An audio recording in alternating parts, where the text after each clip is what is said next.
Okay, so recent success story is kind of our Slimhole Delaware Basin Curve-Lateral stuff.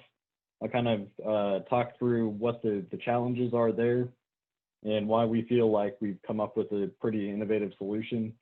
I'll also kind of talk about, like what the, I think heard a lot of good information about, kind of, trying to add value, as much value as possible, and also the fact that there's a lot of complicated things that we have to weigh constantly in drill bits. So I'll kind of get into it now. So in this case, hole diameter, hole size, bit size, 6 3/4. The application is kicking off in deep Wolfcampian clastics, building into and landing in upper Wolfcamp A formation, then continuing into lateral is as far as possible.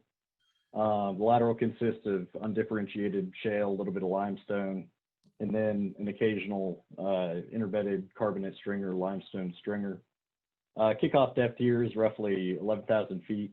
Application, or the stratigraphy is Permian. Wolfcampian age is roughly 284 to 299 billion years ago. Another thing about this application is the starting inclination kind of varies a little bit. So they have some flexibility with their previous casing point.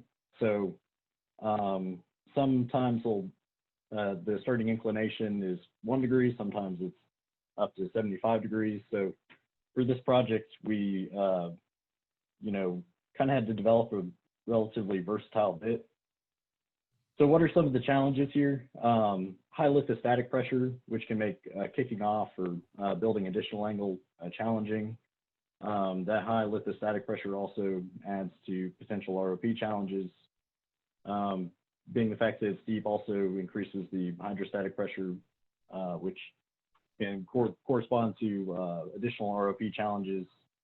Other things with the lithology, you have, pretty much a lot of stuff that can lead to premature cutter wear, both abrasion and thermal wear, and also extended lateral length leading to potential weight transfer issues that lead to axial type damage and tangential impact or tangential fracture.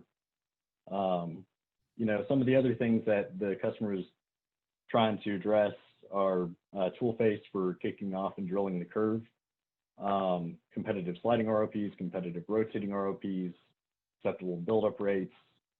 And then on the flip side, you have tracking in the lateral as well, and then responsiveness to minor corrections in the lateral with a string that's 20,000 feet plus. So, I think from a bit standpoint, it's sometimes difficult because you have to, you weigh all these things and you ultimately have to come up with one design.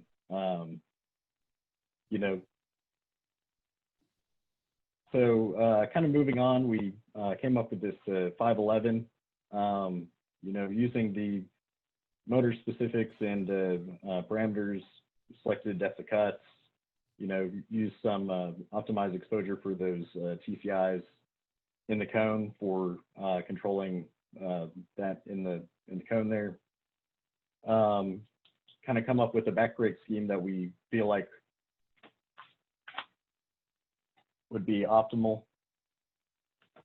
TCIs trailing on the shoulder. Gauge pad length is another consideration that we took into account. And then also the profile, cone angle, all the shebang.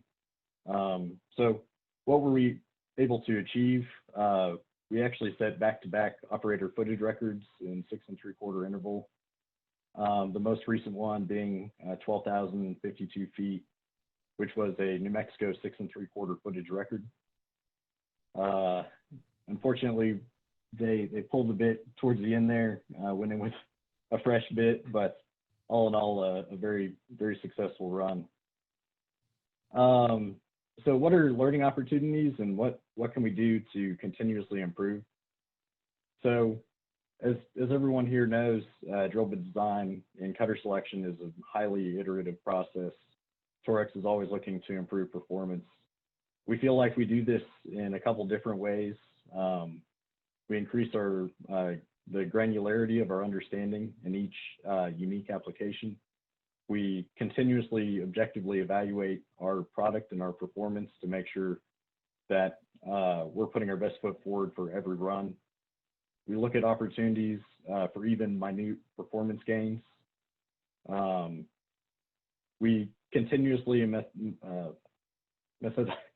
methodically pull levers necessary to increase performance.